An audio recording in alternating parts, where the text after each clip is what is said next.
Hey guys, tonight we will step into the vortex of one of the bloodiest and most painful power struggles in English history, featuring two central figures. King Henry VIII, the monarch so obsessed with having a son that he dared to challenge the Roman Catholic Church, and Queen Catherine of Aragon, the resolute woman who used her own honor to confront the throne and change the destiny of an entire empire. Catherine's perseverance was not just a marital vow. It was a declaration of war against Henry's tyranny. What led a king to be ready to tear the country apart, sparking the religious revolution just to dispose of the wife who was once his pride? And what was Catherine's greatest injustice? It was being forced to choose between her own survival and the unity of the Catholic faith in England. Her decision did not only determine the fate of one daughter, Mary I, but also ignited a shattering divorce that rocked all of Europe. So, before you get comfortable, take a moment to like the video and subscribe, but only if you genuinely enjoy what I do here. As always, I would love to know where you are following this struggle for the crown from and what the local time is for you right now. Please share with me. Now, dim the lights, maybe turn on a fan for that soft background hum, and let's ease into tonight's journey together. Catherine of Aragon entered the world on the 16th day of December in the year 1485. In the gentle winter hush of the palace at Alcalá de Henares, just outside Madrid. At birth she was called Catalina, a name soft and musical, belonging to a child who had no way of knowing that she would spend her entire adult life far from the land that cradled her first breath. She was the daughter of two of the most powerful monarchs in Europe, Ferdinand II of Aragon and Isabella I of Castile. Their marriage was a union of crowns, but not of legal authority, for each ruled their own realm independently, even as husband and wife. And so Catalina grew up in a royal household where politics circulated like air itself, a place where a young princess understood, even without being told, that she was destined to become an instrument of diplomacy long before she became a woman. Through her mother's line, Catherine carried the blood of England. Isabella was descended from the House of Lancaster through John of Gaunt, the third son of King Edward III. This ancestral thread stretched quietly across the continent, connecting the courts of Castile and England, and it made Catalina, even in infancy, a valuable figure in the long game of dynastic alliances. It was as though two worlds were already waiting for her, the Spain into which she was born, and the England she had not yet seen, but which would one day claim every chapter of her life. Her childhood unfolded against the backdrop of one of the most monumental events in Iberian history. In the year 1492, when Catalina was still a young girl, she was present during the fall of Granada, the last Muslim stronghold on the Iberian Peninsula. The Reconquista, a struggle that had spanned nearly 7 centuries, came to its triumphant end. The pomegranate, symbol of Granada, impressed her deeply. She chose it as her personal emblem. How strange and delicate a foreshadowing it became a fruit associated with fertility, adorning the life of a woman whose greatest sorrow would one day be her struggles in childbirth. As a princess of 2 great kingdoms, Catalina received an education that matched the scale of her parents' ambitions. She studied under renowned scholars, some Dominican, some Italian humanists, all devoted to shaping a mind worthy of continental diplomacy. Latin was placed at the center of her learning, the language of scripture, scholarship, and power. She learned philosophy, theology, history, and the principles of law. She was instructed in languages as well, for a royal daughter was expected to speak to Europe in more than one tongue. Her education was firmly rooted in Catholic devotion. Every idea was framed by faith, every lesson tethered to the teachings of the Church. She absorbed it eagerly. Even the great Erasmus of Rotterdam, the intellectual star of the early Northern Renaissance, would later speak admiringly of her learning. These years of disciplined study shaped Catherine into a woman of unusual composure, intelligent, steady, and anchored by a devout sense of purpose. She grew up with a quiet confidence, the kind born not from power itself, but from understanding its weight. Because Ferdinand and Isabella governed 2 separate realms, the royal court moved constantly across the vast lands of Castile and Aragon. Catalina's childhood was therefore a wandering one, travelling from province to province, palace to palace, following the rhythm of royal duty. She learned early how to adapt to new surroundings, new faces, new ceremonials. Perhaps without knowing it, She was preparing for a life in which she would forever be a foreigner, always adjusting, always blending dignity with resilience. Amid these journeys, she watched her parents forge a unified Spain out of territories long divided by religion and war. She saw the firmness of Isabella, the calculation of Ferdinand, and the way their partnership shaped a kingdom rising into a new age. From them, she inherited a sense of responsibility, a belief that one's life belonged not only to oneself but to a greater cause, a belief that would carry her steadily through heartbreak, uncertainty, and the quiet battles that awaited her across the sea. As her childhood faded into adolescence, one truth became increasingly clear. Catalina was being prepared for something beyond Spain, beyond the safety of home. A marriage awaited her, one that would bind her future to England. And though she could not know it then, that marriage would take her far from her birthplace, never to return, shaping her destiny in ways no child could foresee. In England, the final years of the 15th century were marked by unrest so deep that it seemed to hum beneath the soil. The Wars of the Roses had fractured the kingdom, leaving behind decades of bloodshed, shifting loyalties, and a throne that seemed to belong to no one for very long. When the year 1485 arrived, a single battle at Bosworth Field brought an end to that long conflict. Henry Tudor defeated King Richard III and claimed the crown as King Henry VII. Yet even in triumph, his claim trembled like a candle flame in a cold wind. Many believed he had only won by fortune, not by right, and the crown rested on his head with uneasy balance. Knowing how fragile his position was, Henry VII understood that alliances would be his shield. Spain, under Ferdinand II of Aragon and Isabella I of Castile, had risen into a unified force of immense power. Their combined kingdoms, disciplined armies, and growing influence made them the perfect partners for a new English dynasty in desperate need of legitimacy. So when Arthur, the firstborn son of Henry VII, entered the world in the year 1486, the king looked immediately across the sea. A marriage between young Arthur and young Catalina of Spain could bind the Tudors to one of the strongest royal houses in Europe. The negotiations began when both children were still in the soft, uncertain years of early childhood. Though they were far too young to understand diplomacy, their names were already being shaped into tools of statecraft. Across almost 10 years, English and Spanish envoys travelled back and forth, their discussions weighed down by numbers, pride, and the endless calculations of royal politics. Time and again, the talks nearly collapsed. The greatest obstacles were the size of Catherine's dowry and the question of whether she would be allowed to retain a Spanish household in England. Even these practical matters were tinged with distrust, for both sides feared being taken advantage of in the shifting landscape of European rivalry. And yet, no matter how the disagreements flared, the need for unity against France kept the negotiations alive. France, ambitious, near, and powerful, was a looming presence both kingdoms wished to contain. Thus, even when talks stalled, diplomacy always returned to the table. At last, in the year 1498, the marriage agreement was formally approved. A year later, in the year 1499, a proxy wedding was held in England, symbolically binding Catherine to Arthur, in a ceremony she did not attend. The arrangement was legal, but not yet lived. She remained in Spain, preparing quietly for a future she had only heard described in letters. Then came the autumn of the year 1501, the season when her life would turn permanently away from its Spanish roots.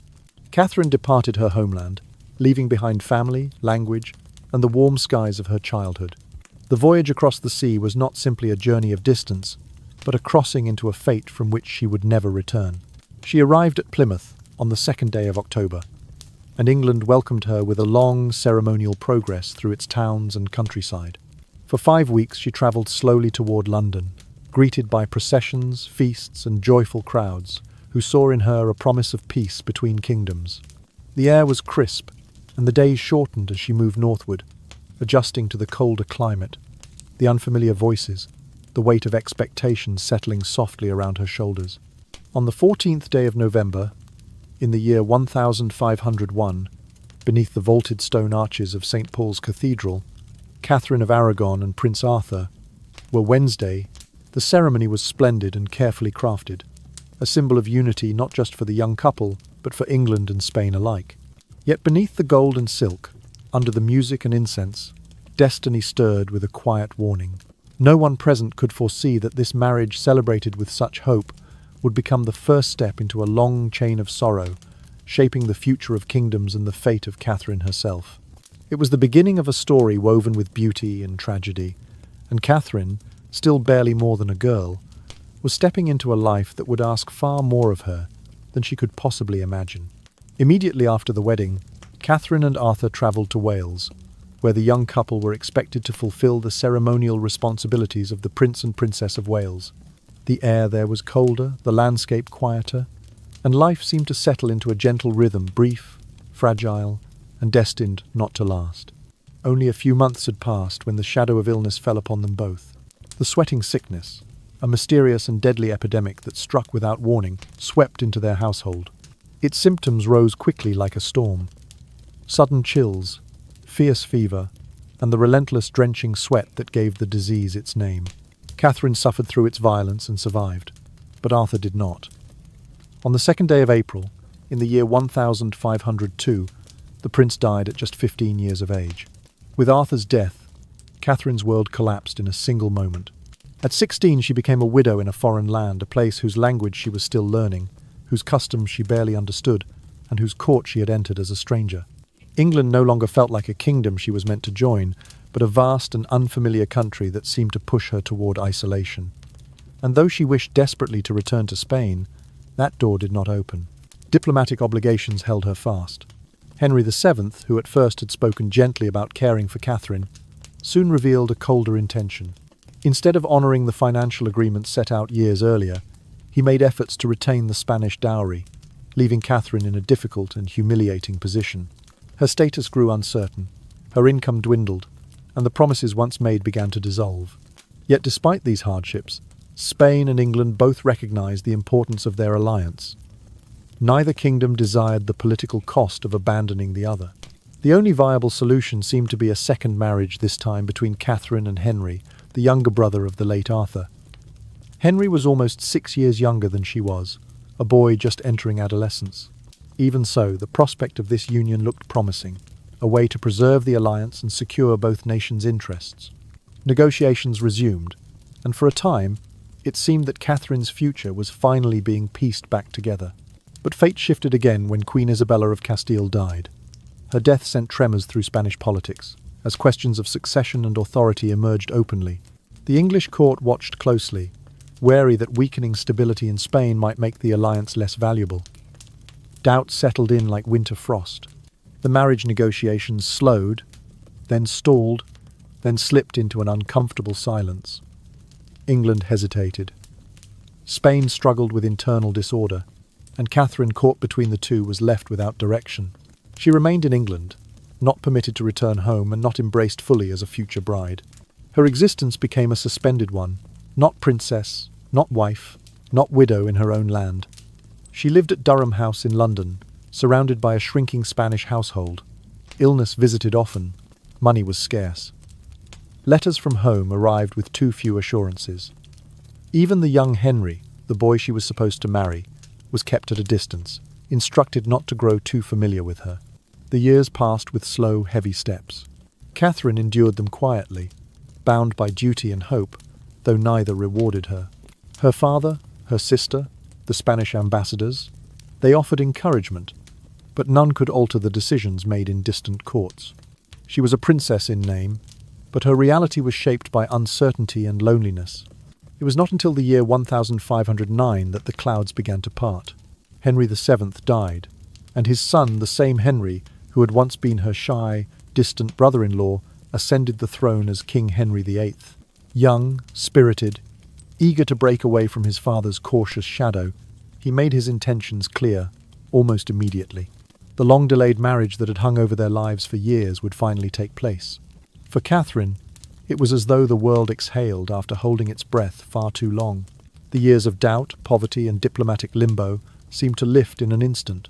On the day Henry claimed the crown, her destiny shifted for the last time, not into uncertainty, but into the role she had been prepared for since childhood. This time, she would not be merely a guest in England.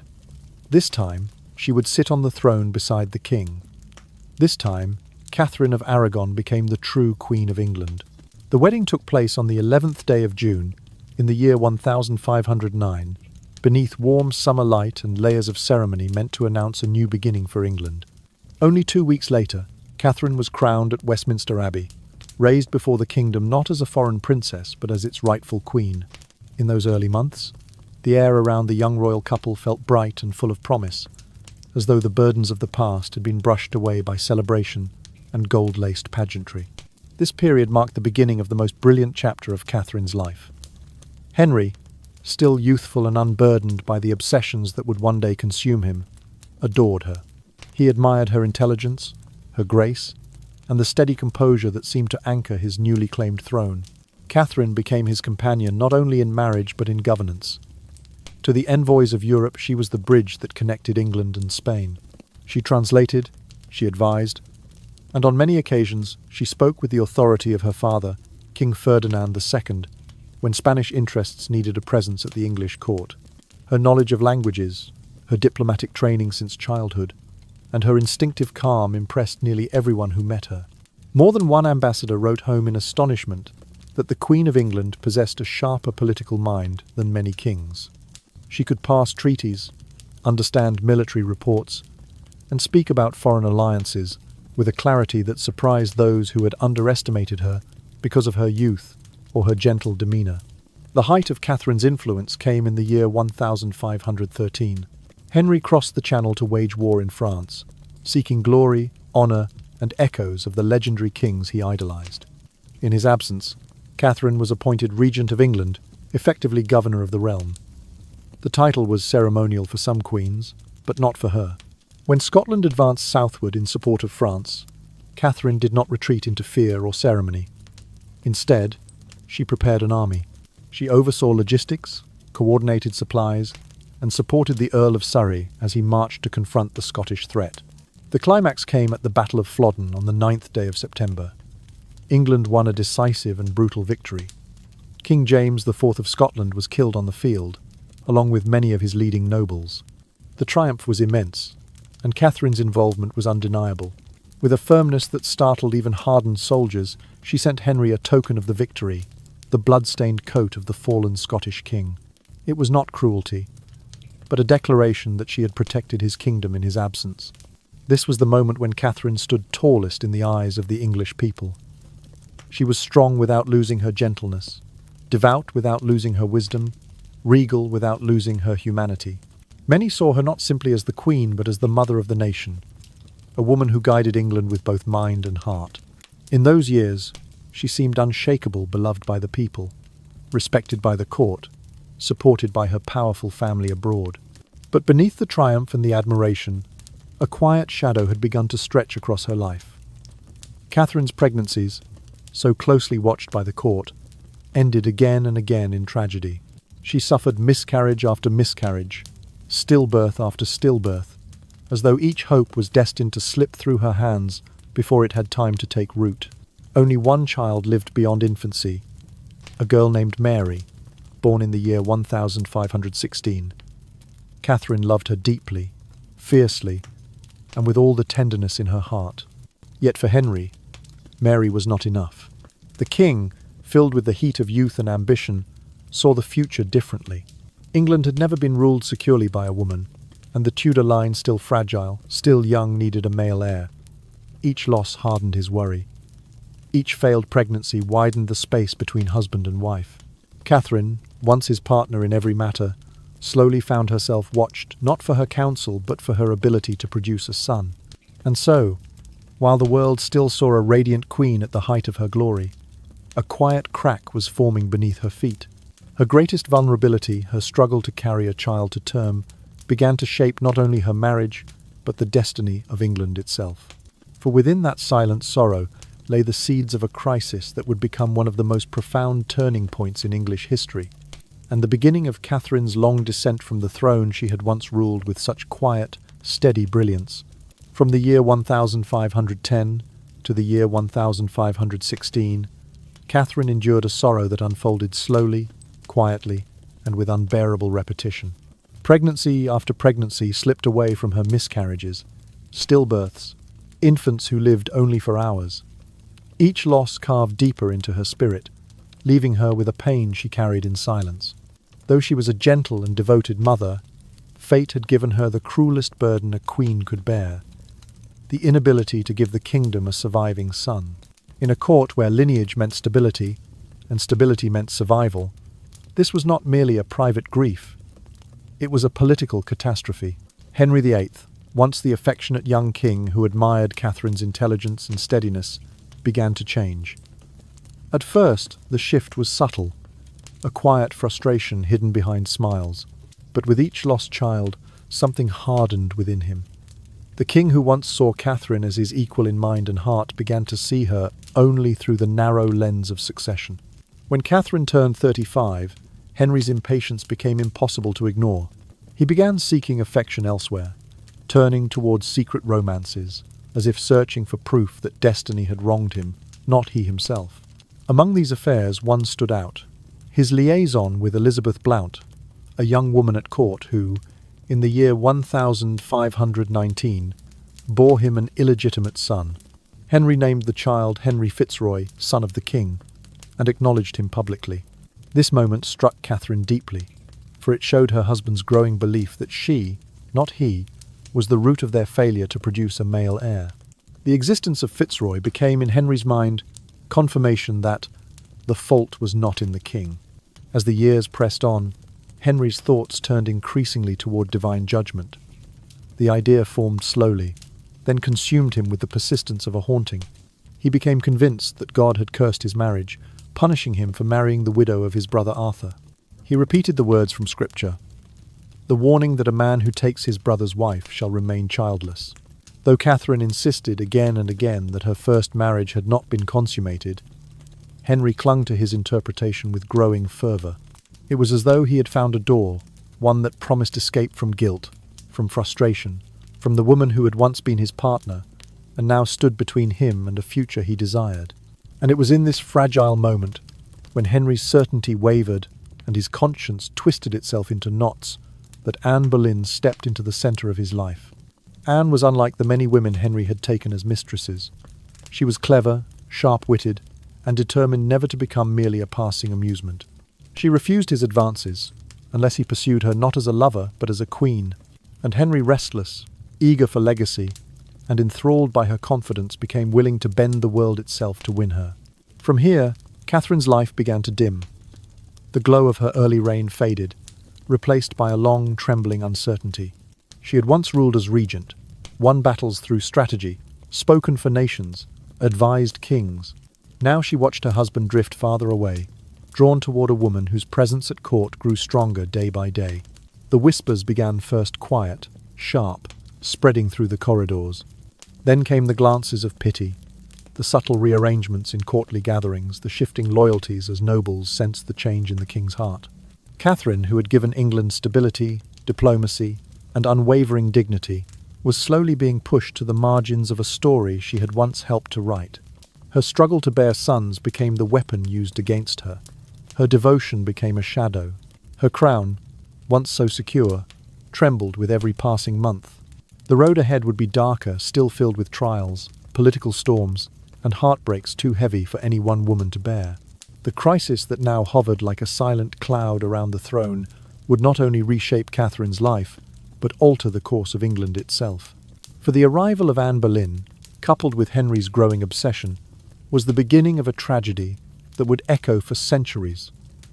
A tragedy in which Catherine of Aragon would stand firm, unbroken, even as the world around her collapsed.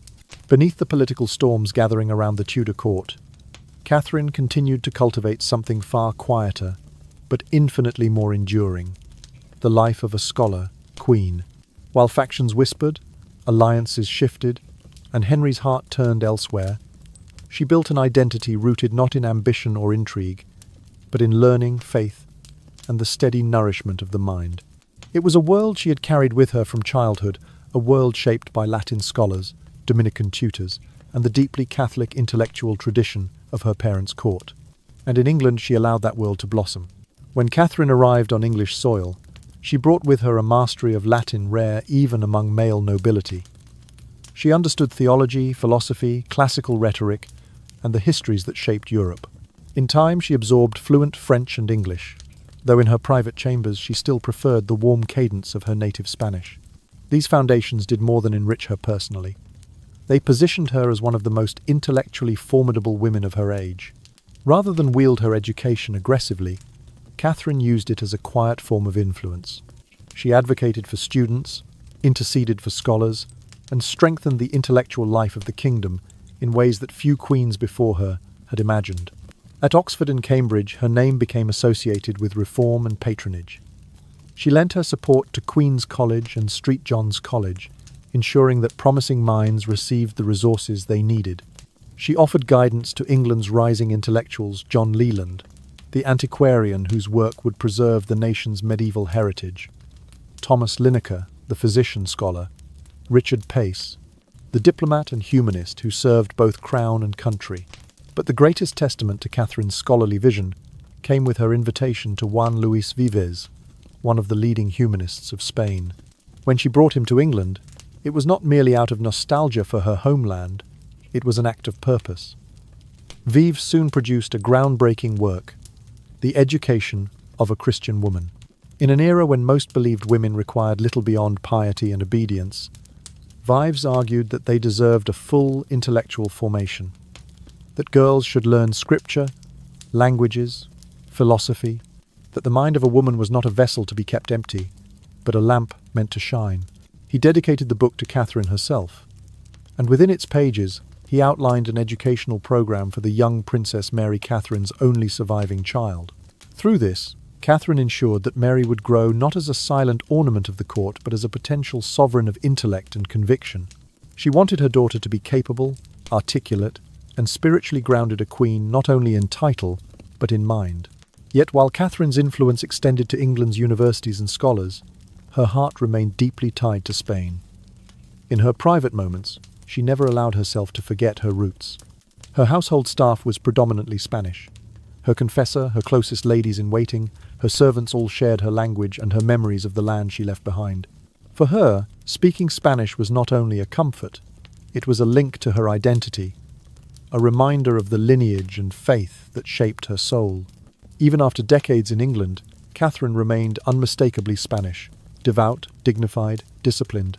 She practiced her religion with an intensity inherited from her parents, the Catholic monarchs, Ferdinand II and Isabella I. She prayed in Spanish, fasted diligently, and supported the observant Franciscans, hoping to strengthen spiritual life in her adopted kingdom. To some, this made her seem foreign. To others, it made her noble. But to Catherine herself, it made her authentic. And as the political tides began slowly turning against her, this authenticity became her anchor. Long before she would lose the crown, she sensed the subtle shifts, the colder glances, the rumours about Anne Boleyn, the distance that grew in Henry's voice. When power began slipping through her fingers, she held fast to the things no king could take from her: her knowledge, her faith, and the unwavering dignity with which she carried herself. These became the pillars that sustained her in the years ahead, the years when the world she had built would be tested, stripped away, and reshaped by forces far beyond her control. But for now, Catherine of Aragon still stood serene in the glow of what she had created. A court enlightened by scholarship, a daughter educated for greatness, and a legacy that would outlast every political storm to come. While Catherine nurtured learning, family, and faith, the political map of Europe was shifting beneath her feet in ways more dramatic than anything she had faced in her early years. The death of her father, King Ferdinand II, created a vacuum that was swiftly filled by her nephew Charles V, a young man whose inheritance was nothing short of colossal. Through the union of the Habsburg dominions and the Spanish crowns of Castile and Aragon, Charles emerged as one of the most powerful rulers in European history. Lord of Spain, Austria, the Low Countries, Naples, Milan, vast regions of Italy, and soon after, Holy Roman Emperor of a realm that stretched across Central Europe. His rise reshaped every diplomatic equation on the continent. England now found itself standing before a crossroads. Should it align with France to balance Charles's enormous power, or should it remain loyal to the Habsburg ties forged through Catherine? In the centre of this political storm stood Cardinal Thomas Wolsey, Henry's chief minister, the architect of England's foreign policy, and the man who held more practical authority than any other figure in the kingdom. Wolsey attempted to maintain a delicate balance, dreaming of becoming the great mediator of Europe. His most ambitious project came in the year 1518, when he orchestrated the Treaty of London, a grand peace pact in which major European powers pledged mutual non-aggression. For a brief moment, Wolsey appeared to be the conductor of a harmonious Europe. But harmony dissolved quickly, old rivalries reawakened, and England soon pivoted again, first against France, then cautiously toward France, then back toward the Habsburgs. Alliances turned like wheels in a storm, constantly shifting and grinding.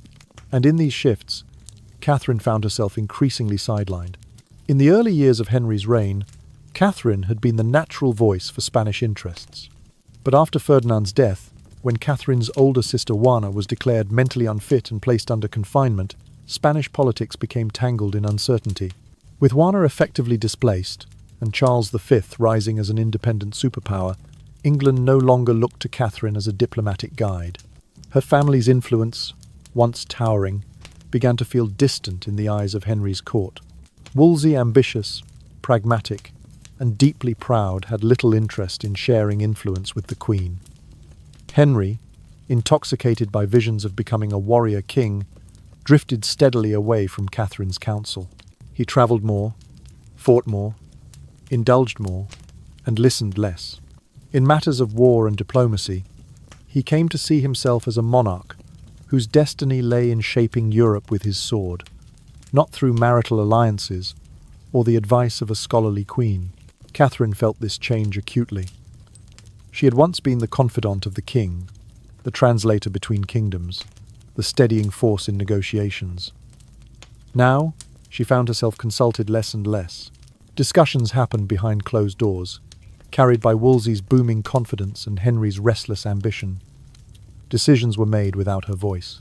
Letters from her nephew Charles arrived, but the court no longer treated them with the warmth or urgency they once had. What began as a shift in foreign policy slowly evolved into something deeper, an emotional distance, a sense of abandonment within her own marriage. Henry stepped further into the identity of a self-made conqueror, while Catherine turned inward to prayer, to scholarship, to guiding Mary through her upbringing. Their paths, once intertwined, now grew parallel and separate, never touching. This quiet separation was not explosive, not dramatic. It was the kind of silence that grows like frost, unseen at first, then suddenly everywhere. Catherine occupied the same palaces, attended the same ceremonies, walked the same halls, but the centre of gravity had moved away from her. In a court where proximity to the king was everything, she was slipping into the edges. And that shift became the silent bridge leading toward a darker future. For as Europe erupted into one conflict after another, Catherine entered a more personal chaos. She was no longer the political pillar she once was, and Henry no longer viewed her as the partner he had married. This distance, political, emotional, and spiritual, created the perfect conditions for what would soon consume the kingdom. The king's great matter, the crisis that would tear apart a marriage, a church, and the very foundations of England. While nations fought across mountains and seas, Catherine faced a quieter war, the slow, painful experience of being forgotten inside the very palace she had once ruled with wisdom and grace. Henry's frustration over succession slowly evolved into something far heavier, more corrosive. What began as disappointment hardened into dissatisfaction, not only with Catherine's inability to give him a son, but with the marriage itself. The king who had once loved her fiercely now searched for escape, and the first steps of that escape took the form of affairs. Among them, Mary Boleyn became a particularly significant chapter. Mary had spent her youth at the French court, a world far more sensual and politically charged than England. Rumours followed her, whispers of flirtations, lovers, even King Francis himself boasting crudely about her. When she returned to England, she caught Henry's attention and quickly became his mistress. Court gossip claimed she bore him 2 sons, though Henry never acknowledged them. That silence spoke volumes. Either the paternity was uncertain, or Henry simply did not care enough. In time, Mary faded into the background, absorbed back into the shadows from which she had briefly stepped. But the true earthquake came not from Mary, but from her younger sister. Anne Boleyn entered Henry's orbit with a sharper mind, a stronger will, and a far more formidable sense of her own worth. Unlike Mary, Anne refused to surrender herself to Henry as a passing companion. She would not be a mistress, she told him. She would accept nothing less than the crown itself. Her boldness intoxicated Henry. The young king, hungry for admiration and obsessed with legacy, found in Anne a fire that dazzled him. It consumed him so completely that he began reshaping his entire worldview to justify what he now desired. This passion collided perfectly with a growing spiritual obsession inside him. Henry began to see divine judgment in his marriage. Catherine had once been married to his older brother Arthur. If that marriage had been consummated, something Catherine denied, then Henry believed he had violated the law of God by marrying her. He repeated the verse from Leviticus again and again. A man who takes his brother's wife will be left childless. Though Mary had been born and lived, Henry interpreted the deaths of all his sons as proof that heaven had cursed the union. The idea wrapped itself around his conscience, tightening day by day, until finally he became convinced that the marriage had to end. And so, the king's obsession crystallized into a political and spiritual crisis known throughout history as the King's Great Matter. Henry wanted freedom, Anne wanted a throne, Catherine wanted truth. But the Pope caught in the middle wanted only delay. Wolsey, forced to navigate this impossible terrain, attempted to secure an annulment from Rome. Yet fate intervened cruelly. In the year 1527, Rome was sacked by the imperial armies of Charles V, Catherine's own nephew. The Pope, Clement VII, was essentially the prisoner of a man fiercely loyal to Catherine. As long as Charles held Rome, there was no chance the Pope would risk insulting him by granting Henry a divorce. Still, Rome attempted a diplomatic gesture. The Pope sent a special envoy, Cardinal Lorenzo Campeggio, to England to hear the case alongside Wolsey. On paper, it was a solemn and honourable religious tribunal. In reality, it was a chess game in which each piece moved under immense political pressure. Henry wanted the marriage declared invalid.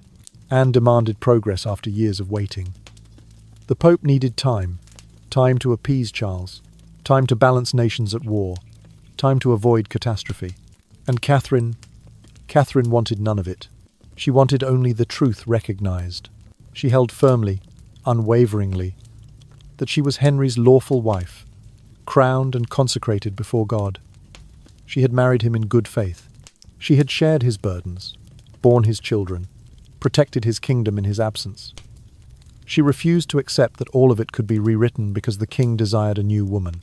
As the tribunal loomed, Catherine prepared herself not as a defeated queen, but as a warrior of faith. She believed her marriage was sacred. She believed God had witnessed it. And she believed no court on earth, not in England, not in Rome, had the authority to dissolve what heaven had sealed. Thus, in the unfolding storm, four forces collided. Henry's hunger for a son, Anne's hunger for a crown, the Pope's hunger for survival, and Catherine's hunger for justice. It was a collision that would not only shatter a marriage, but transform the destiny of England forever. In the year 1529, the long-awaited canon law tribunal finally opened in England, presided over by Cardinal Wolsey and Cardinal Lorenzo Campeggio. It was meant to be a solemn, orderly proceeding, yet what unfolded became one of the most unforgettable scenes in Tudor history, and the defining moment of Catherine's entire life.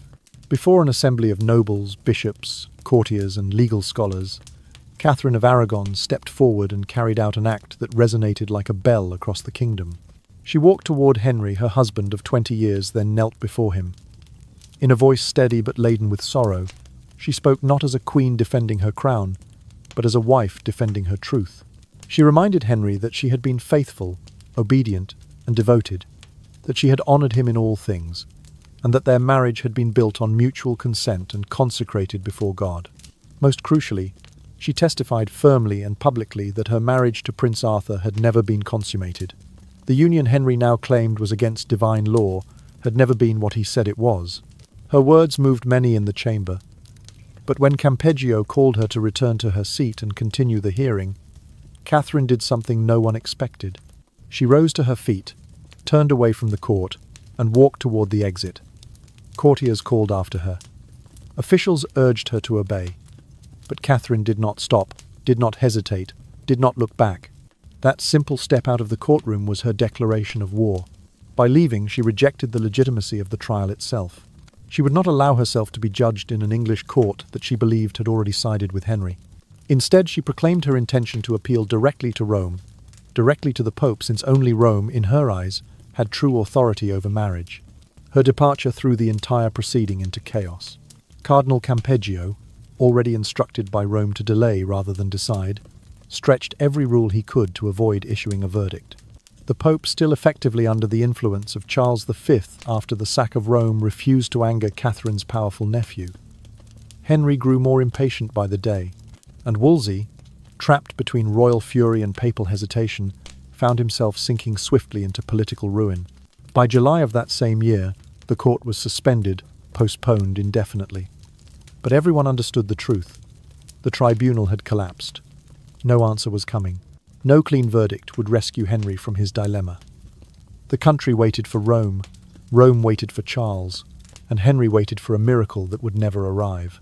In this tightening knot of delay and resentment, Wolsey's fate was sealed.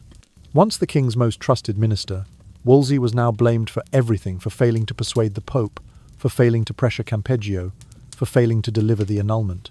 The Boleyn faction, led by the ambitious Howard family, seized the moment. They whispered that Wolsey served foreign interests, that he played both sides, that he was an obstacle rather than an ally. Henry, wounded in pride and desperate for progress, began stripping Wolsey of his offices, lands, and influence.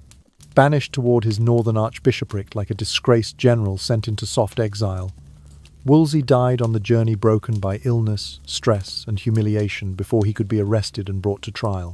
His fall cleared the stage.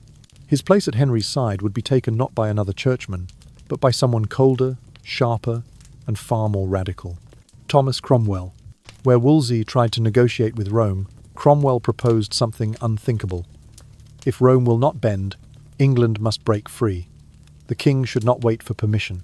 He should seize authority, redefine the law, and make himself, rather than the Pope, the supreme head of the English Church. While these ideas brewed in the shadows of council rooms, Catherine remained queen in title, still living within palaces, still honoured in form. But time was sliding away from her. She continued to trust in canon law. She continued to trust in the Pope. She continued to trust in the long-standing supremacy of Rome. But Henry, guided by Cromwell's cold precision and by his own burning hunger to marry Anne Boleyn, was preparing to do what no English king had ever dared: to sever an entire kingdom from Rome, to tear down centuries of church unity, and to remake England's soul simply to end his marriage.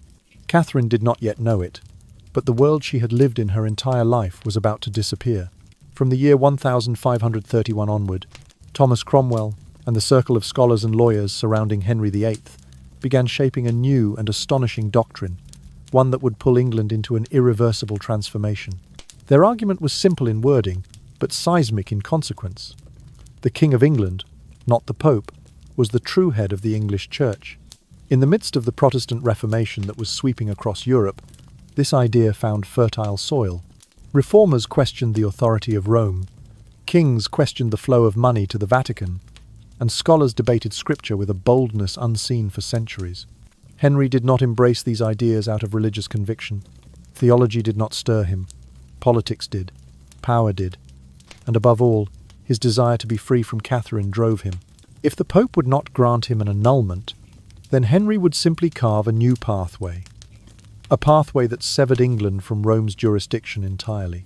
Under Cromwell's guidance, the kingdom's legal framework began to shift, like earth beneath an approaching earthquake.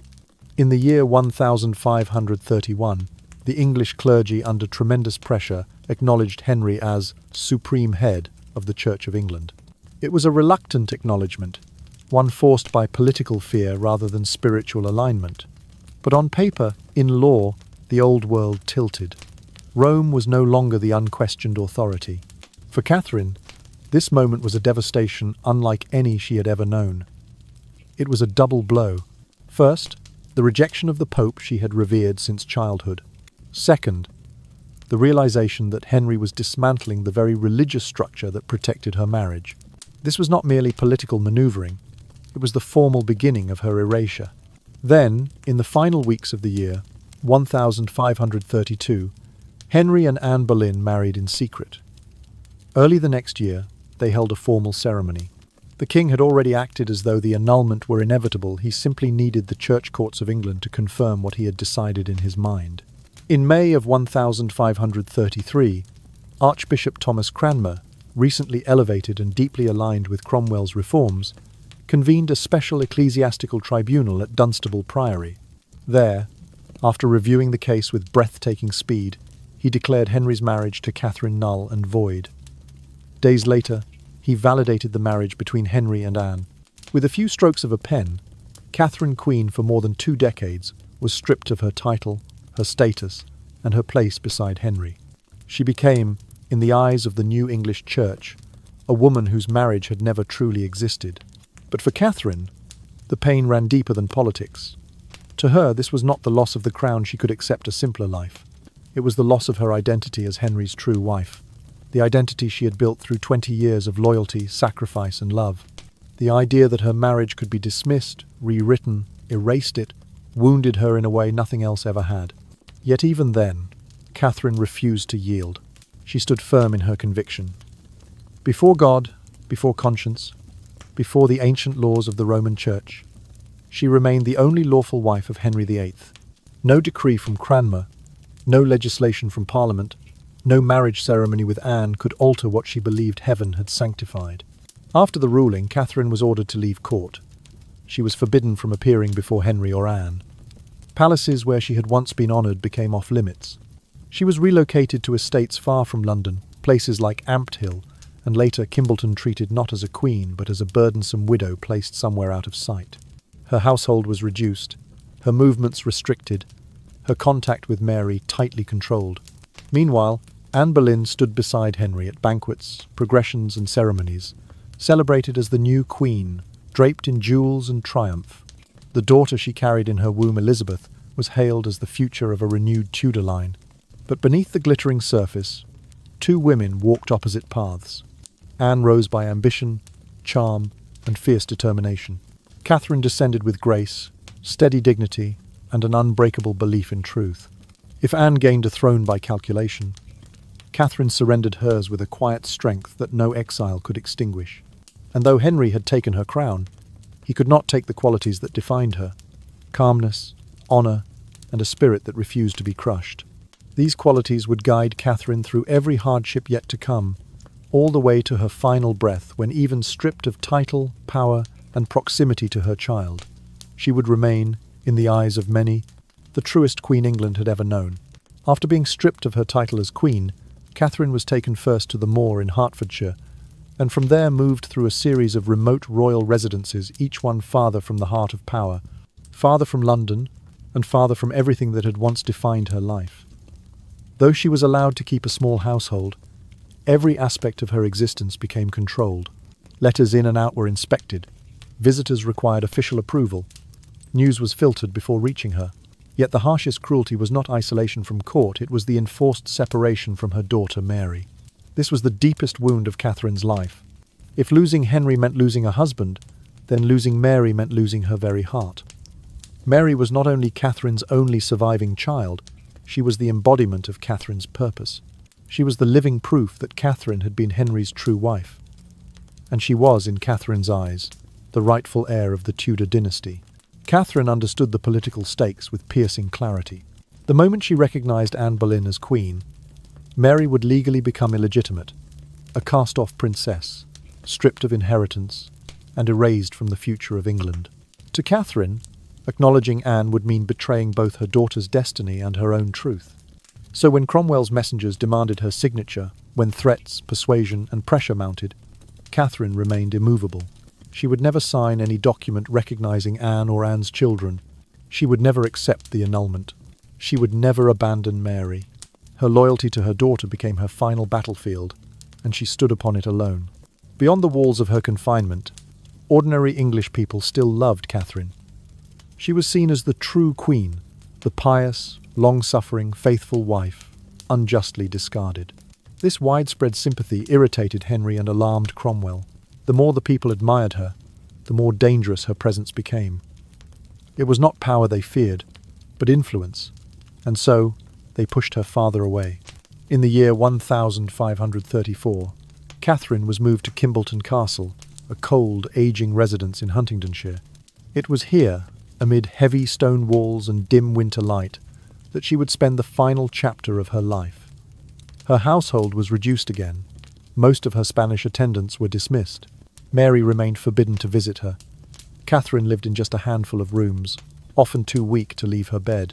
Signs of illness had been creeping into her days for months. Persistent chest pain, growing fatigue, shortness of breath, a deep exhaustion that no rest could ease. Yet her spirit did not falter. She continued writing letters to the Pope, to Emperor Charles V, her nephew imploring them not to recognize the divorce, not to honor Anne Boleyn's crown, not to abandon the truth she had fought to defend for so long. Even as her body weakened, Catherine's resolve remained iron. She prayed daily, fasted when she could, and refused to address herself as anything other than Queen of England. Those who served her at Kimbolton described her as gracious, calm, unresentful, but also unbreakable. Her world had shrunk to a castle on the edge of the kingdom. She had lost her crown, her place at court, and the comfort of her daughter's presence. Yet none of this stripped her of her dignity. Instead, exile seemed only to polish what already made her extraordinary. Her quiet courage, her steadfast faith, her unwavering devotion to her child.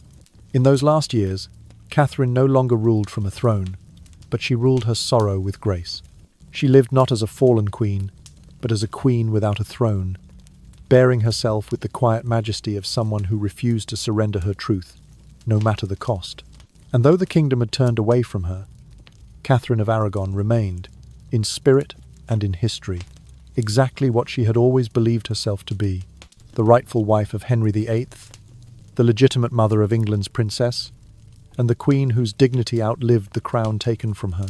In the final years of her life, Catherine lived within a kind of silence that was not accidental, but engineered an enforced solitude shaped by politics, fear, and the slow cruelty of abandonment. Henry, now fully aligned with Anne Boleyn and the new order Cromwell had constructed, forbade Princess Mary from seeing her mother. His fear was calculated. If Catherine and Mary were allowed even a moment together, they might flee to the continent, seek refuge under Emperor Charles V, and ignite a rebellion backed by the most powerful monarch in Europe. And so, the mother and daughter, once inseparable, were kept apart with a ruthlessness that broke both their hearts. Mary begged repeatedly for permission just to embrace her mother, to speak with her face to face. But Henry refused every request. Their only connection came through secret letters, smuggled by loyal servants at great risk. These small scraps of paper, ink fading, words trembling with longing, were all that held them together across the widening distance enforced by the crown. Catherine, now confined to the damp and draughty walls of Kimbolton Castle, lived surrounded only by a handful of devoted Spanish attendants. Gone were the days when she presided over court, guided diplomacy, and moved through England with regal certainty. She had become a presence hidden from sight, a queen reduced to a whisper, a figure kept deliberately in the shadows so the new world Henry built would not be threatened by her dignity. Illness soon began tightening around her like a cold winter cloak. She coughed constantly. She struggled to breathe. Sharp pain gripped her chest. Coming in waves, she tried to hide from those who served her. Later examinations would suggest that she suffered from melanotic carcinoma, a rare form of cardiac cancer. Yet even as her body weakened, her resolve did not. Beyond the castle walls, England watched its two queens with very different eyes. Catherine, the cast-aside wife, the mother wronged. The woman whose only crime was loyalty became a quiet symbol of suffering and righteousness. Common people spoke of her with reverence. They prayed for her. They whispered that God himself would not forget her. Anne Boleyn, in contrast, faced growing hostility. Her sharp tongue, her ambition, her arrogance alienated those who once cheered for her rise. Many saw her not as a true queen, but as the woman who shattered a royal household, the spark that set England ablaze. Whenever Anne walked in public, the applause felt thin, the whispers sharp. This division deepened when Elizabeth Barton, the so-called Holy Maid of Kent, proclaimed that Henry's marriage to Anne was cursed, and that the king would die soon after wedding her. Crowds flocked to hear Barton. Many believed her visions. And where did their sympathies lie? with Catherine, the rightful queen, the wronged wife.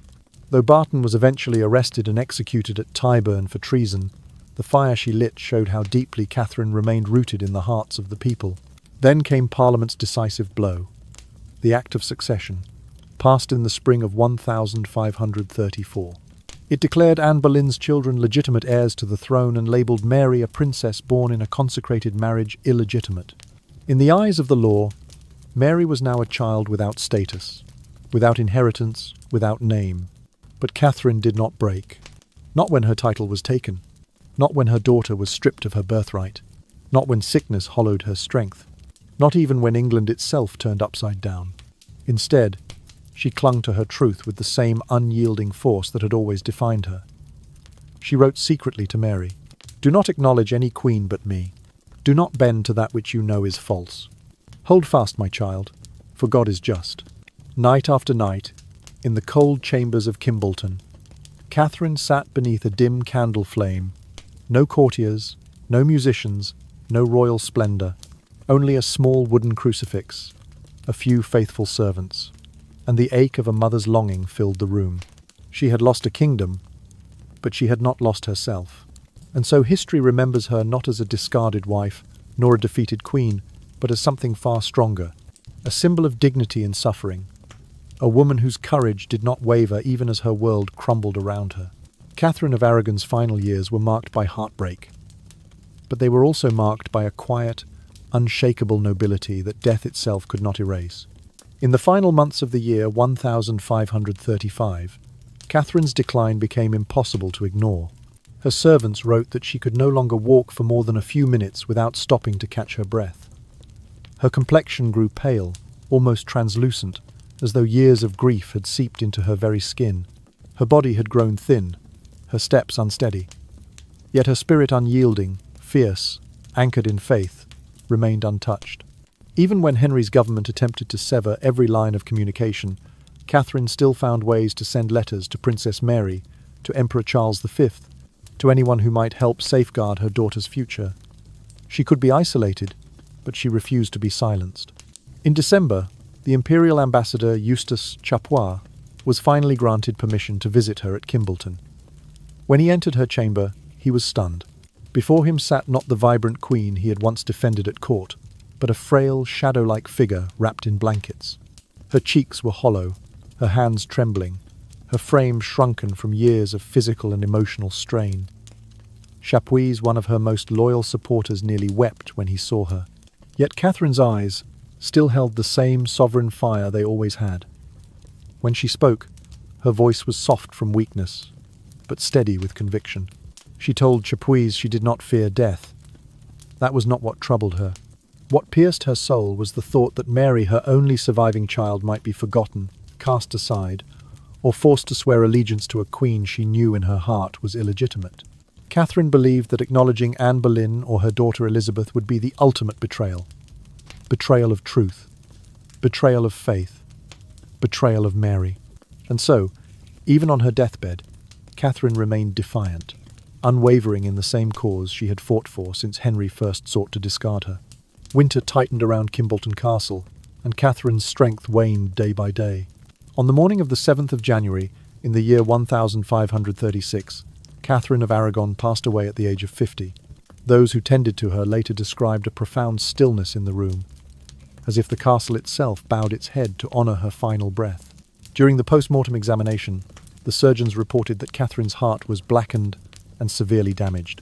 In an age crowded with suspicion and rumour, such a discovery sparked talk of poisoning whispers that Anne Boleyn, or even Henry, had arranged her death. But modern understanding suggests something far less sinister and far more tragic: melanotic carcinoma, a form of heart cancer, consistent with Catherine's years of chest pain, fatigue, and breathlessness. When the news reached Henry, observers noted an odd reaction. He seemed subdued, quiet, neither openly grieving nor celebratory. There was a heaviness about him, perhaps guilt, perhaps relief, perhaps something more complex. For all the political battles, for all the bitterness, one truth remained. Catherine had been his companion through 20 years of marriage, the mother of his first child, the woman who shared his early reign. Even during their bitterest conflict, Henry continued wearing shirts sewn by Catherine's own hands. That small, strange detail spoke more deeply than any royal decree ever could. Catherine was buried at Peterborough Abbey, not with the honours of a queen, but with the dignity permitted to a Princess Dowager of Wales, the title Henry insisted upon.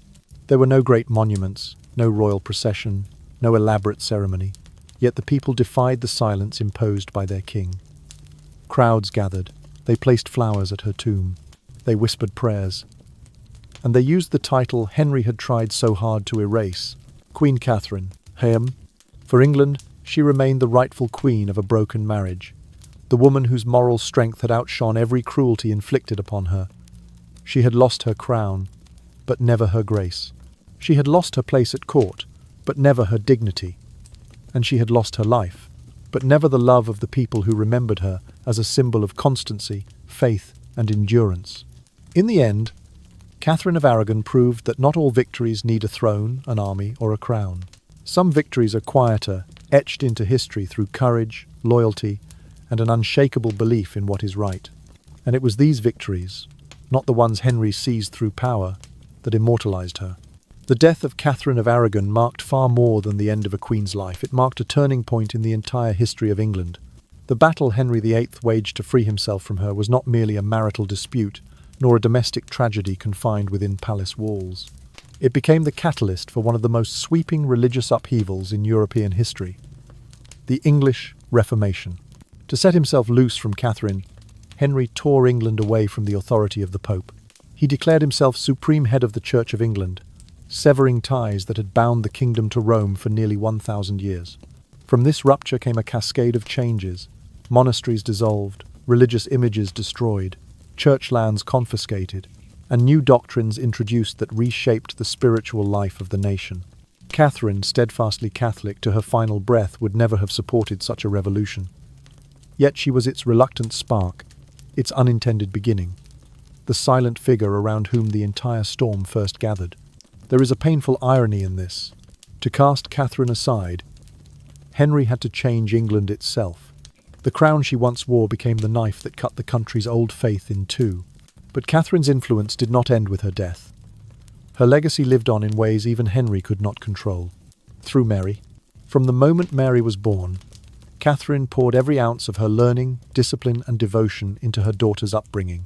Mary was taught Latin, theology, philosophy, music, statesmanship. Catherine insisted her child receive the education of a prince, not merely of a princess. She wanted Mary to stand firm in a world that might one day attempt to erase her. Those lessons formed the backbone of Mary's character, her resilience, her fierce sense of justice, her unwavering faith. Years later, after the downfall of Anne Boleyn and the brief reign of Edward VI, Mary ascended the throne as Queen Mary I, the first woman to rule England in her own right. Her determination to restore Catholicism and her uncompromising nature were both reflections of her mother's teachings. Though Mary's reign was troubled and short-lived, the fire within her was undeniably Catherine's.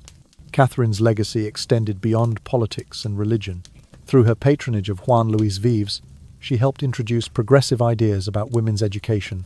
Vives's book, The Education of a Christian Woman, written at Catherine's request and dedicated to Princess Mary, advocated for serious intellectual training for girls, a radical idea at the time.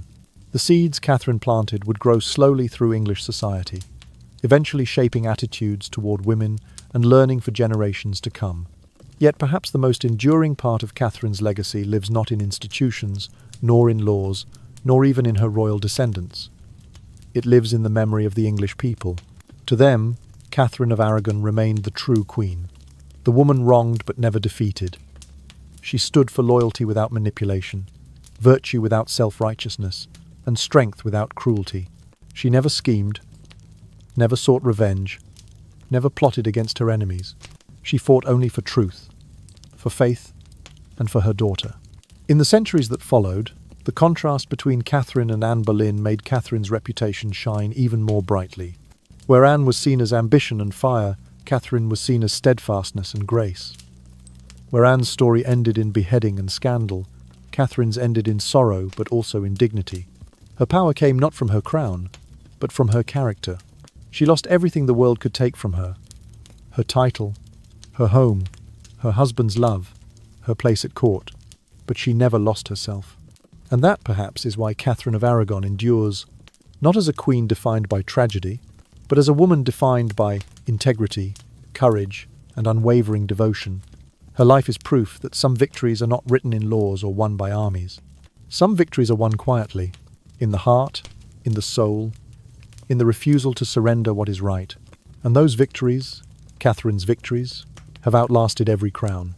Looking back across the entire arc of Catherine of Aragon's life, one could easily forget that she began not as a tragic queen, but as a royal child, born into the heart of two great empires. She was a princess of Spain, daughter of Ferdinand II of Aragon, and Isabella I of Castile, raised amid scholars, soldiers, diplomats, and the echoes of conquest. She was meant to bridge kingdoms, unite dynasties, and strengthen Europe. But destiny led her into a marriage that would become the centre of one of the most violent storms in English history. Catherine may have lost her crown. She may have lost her husband. She may have been torn from her daughter and left to die in loneliness. Yet there is one thing she never surrendered: her dignity. From the young girl standing on the ramparts of Granada in 1492, watching the final victory of Christian Spain, to the regal queen who governed England in Henry's absence during the Battle of Flodden, to the exiled woman confined in cold stone rooms at Kimbleton, Catherine never betrayed her convictions. Politics stripped her of position, but it never touched her integrity. She refused to lie to save herself. She refused to abandon Mary. She refused to acknowledge injustice as lawful, no matter how many crowns and swords stood behind it. Even at the end, in her final letters to Mary, Catherine's message was unwavering in its tenderness and strength. "I do not fear death. I only fear that you might live in injustice." Those words distilled her entire life into a single truth. Catherine was, above all things, a mother fighting not for her own glory, but for her daughter's future. History later cast long shadows across Henry VIII's marriages, and in those shadows the truth becomes painfully clear. Of the 6 wives who shaped his turbulent reign, Henry destroyed nearly all of them. Anne Boleyn was executed.